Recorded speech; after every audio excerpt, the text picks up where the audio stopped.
Construction workers found human bones while digging foundations at a former government supermarket. It led to the discovery of this mass grave in Mannar in northwest Sri Lanka last year.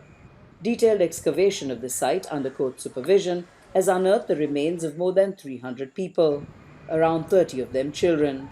The judicial medical officer in charge of the investigation says the site is being treated as a crime scene. If it is a formal burial site, most of the cemeteries they are having that features of that coffins, then other that formal arrangement. But here it is somewhat different because that you know that there are some overlapping features here. So I don't know whether it is a crime or any natural disaster or any other thing, but we are investigating it properly. 6 bone samples were sent to the United States for carbon dating tests to find out when those in the grave died. The medical officer in charge here received the official results on Monday. They will be known when they are submitted to court.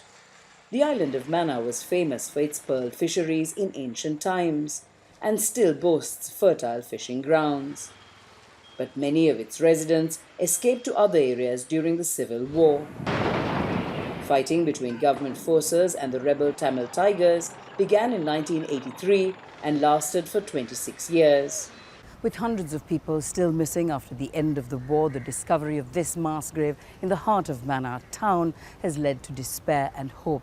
Hope that families of those missing will finally find answers. SAHAYAM Mary last saw her husband, FIGUARADO, in August 1990.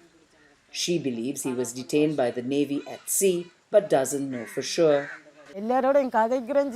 I laugh and smile with everyone, but I am sad inside.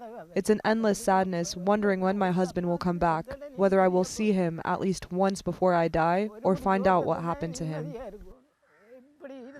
The judicial medical officer will not speculate on whether the remains in the mass grave are those of war victims.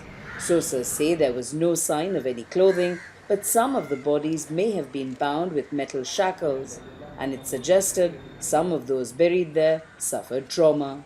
Investigators say they will continue to dig until they are confident all the remains have been recovered. Minelle Fernandez, Al Jazeera, Mannar, Sri Lanka.